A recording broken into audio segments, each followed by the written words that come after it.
Hello everybody, and welcome back to an introduction to machine learning for absolute beginners. This is unit 2 and we are going to cover supervised learning, and we're going to dive into the details of what this entails and actually talk more about the math behind supervised learning and some of the applications, how to actually implement it in your work. And this again is presented by EDU Onyx. So let's go over a quick overview of what we're going to do in this unit. In Unit 2, we're going to have 6 videos, this being the first, just a brief introduction to supervised learning. Some of this information we covered in the past unit, so it'll go pretty quick. In video 2, though, we'll really start getting into more details, and we'll cover linear methods for classification, and we'll talk about filtering and feature extraction, as well as learning multiple classes. In video 3, we're going to apply that to regression and cover the linear methods for regression. We're going to talk about linear regression models and least squares minimization. Video 4 is on support vector machines, where we're going to cover the support vector classifier, kernels, and flexible discriminants. Video 5, this is an exciting video for me. This is on basis expansions and regularization. Most of the time, linear models, such as the ones we're covering in video 2 and 3, are going to be too simple. It's highly unlikely that the true function f of x is actually linear over our inputs. This is just a convenient approximation because a linear model is easy to interpret and is the first order Taylor approximation of f of x. In this video, we will discuss popular methods for moving beyond nonlinearity. The core idea is to augment/replace the vector of inputs x with additional variables, which are transformations of our inputs, and then use linear models in this new space of derived input features. So that one will be fun. We'll also cover piecewise polynomials and splines in that, as well as kernel smoothing methods. The last video, video 6, is going to be probably one of the most useful videos, and we're going to talk about actual model selection procedures, how to pick bias and variance, model complexity, and what parameters you should be using in your models. So that's just a quick overview. I'm excited for all of these videos, but let's dive into video 1 right now. So this is supervised learning, just a brief introduction expanding on the information that we covered in Unit 1. So again, supervised learning is inferring a function from labeled training data. For supervised learning, we have both inputs, and we're using those to predict the outputs. For example, we could be given some specific atmospheric measurements today and yesterday, and we want to predict the ozone level tomorrow. Or given the grayscale values for the pixels of the digitized image of the handwritten digits, which we talked about in the last unit, we want to predict its class label. What number is this, or what letter is this? There is a distinction in supervised learning between the outputs. We have qualitative outputs and quantitative outputs. And this distinction has led to a naming convention for the prediction task: regression when we predict quantitative outputs, and classification when we predict qualitative outputs. So we're going to dive into those in more detail. We'll see that these two tasks have a lot in common, and in particular, both can be viewed as a task and function approximation.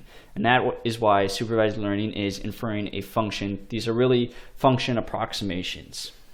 So let's get started with the simplest case, learning a class from its positive and negative examples. After this, we're going to generalize and discuss the case of multiple classes, then regression, where the outputs are continuous. So in this example that we're going to use for our simplest class, or our simplest case, we are going to be trying to learn the class C of a family car. So we are training a machine learning network to distinguish between family cars and non-family cars.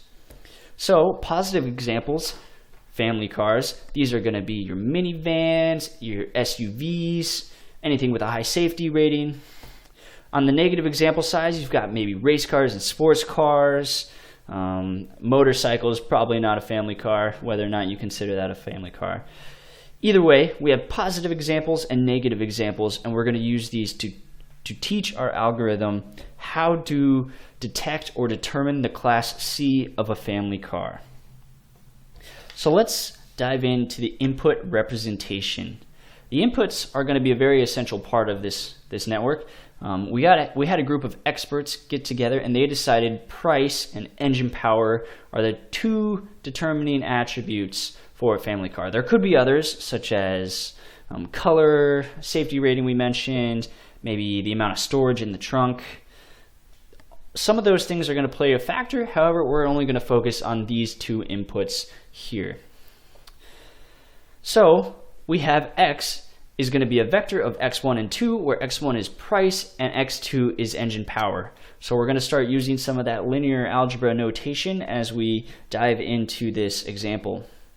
We also have r, which is a vector as well, 1 if x is a positive example and 0 if x is a negative example. Most of these inputs, in most cases, are going to have binary labels to the classes or example spaces.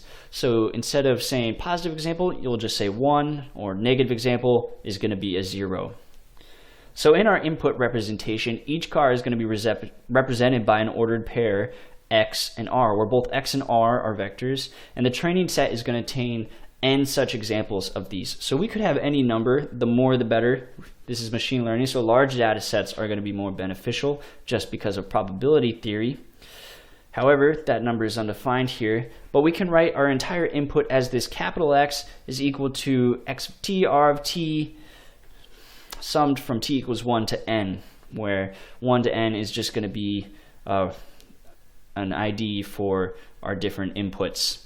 So again, x here is a vector and it contains both x1 and x2, and then r as well is going to designate 1 or 0 depending on a positive example or a negative example. So this is our input representation.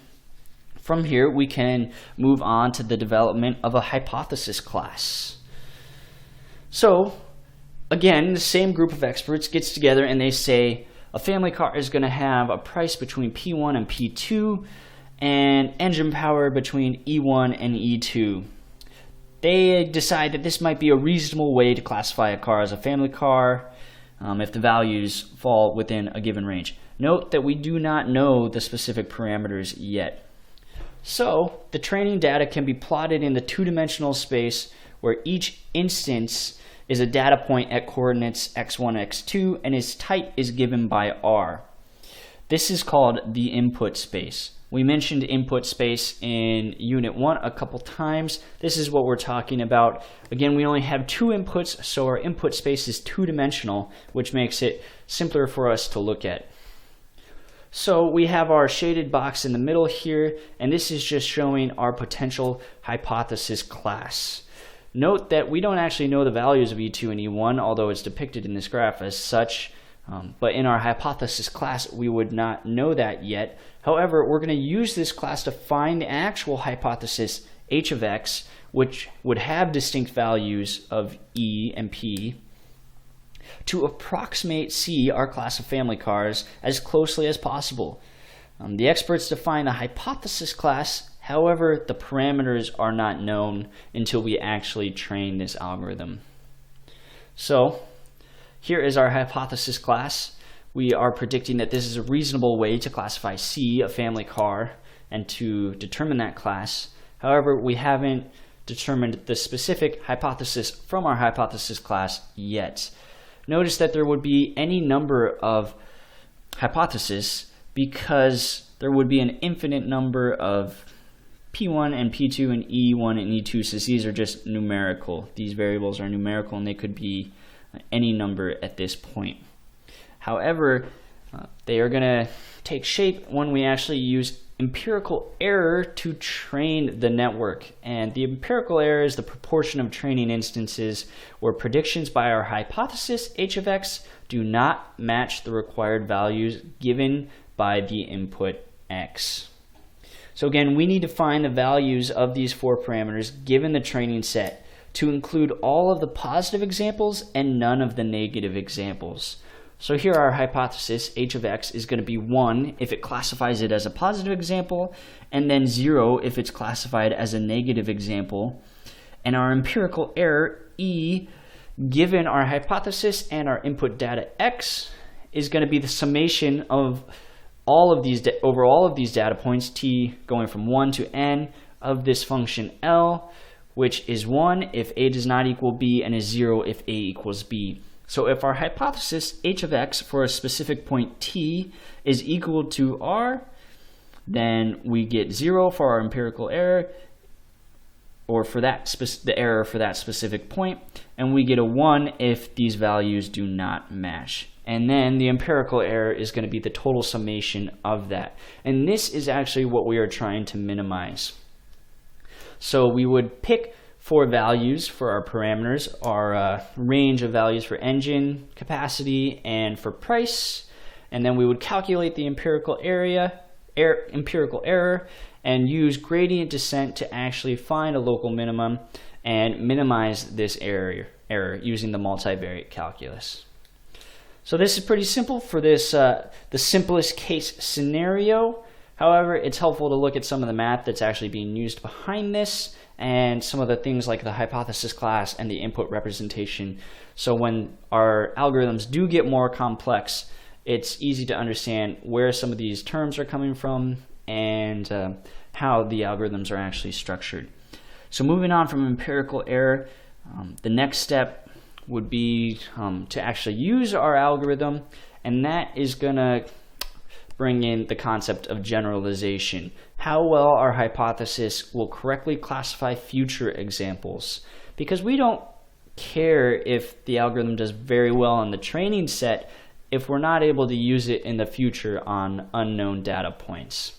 So generalization, or how well the algorithm generalizes, is going to be talking about how well it can do on additional data that wasn't a part of the training set. Sometimes you can train algorithms that will learn the training set very well, but they'll actually overfit the data and won't generalize to new inputs. That's going to bring in the most specific hypothesis, S, which is going to be the tightest rectangle in our case, since it's 2 dimensions. That includes all the positive examples and none of the negative examples. Also, we're going to have the most general hypothesis, the largest rectangle that includes all of the positive examples and none of the negative examples. And building off these 2 terms, we're going to get doubt, a case that's going to fall between the most specific hypothesis and the most general hypothesis. Sometimes, if we have a case of doubt, we want to not classify the data point, but instead return something like uncertain or unknown, so that the user can look at that case specifically and make a determination. Classifying a family car as a non-family car isn't going to be too bad, but in some situations we really can't have our algorithms misclassifying data points. So these are just some other good terms to know on top of the hypothesis and hypothesis class, as well as our input and input representations. We also talked about input space. And again, this was just a brief introduction to supervised learning. Hopefully this was a lot of the same information from Unit 1, but with a little bit more detail on the math and some more of that. In our next video, we are going to talk about linear methods for classification. So we're actually going to get a dive into how we use that empirical error. And we'll talk about filtering and feature extraction, as well as learning multiple classes instead of just one class, like in our example, the class of a family car. Thank you for listening, and I will see you guys soon in the next video. Thanks. Bye.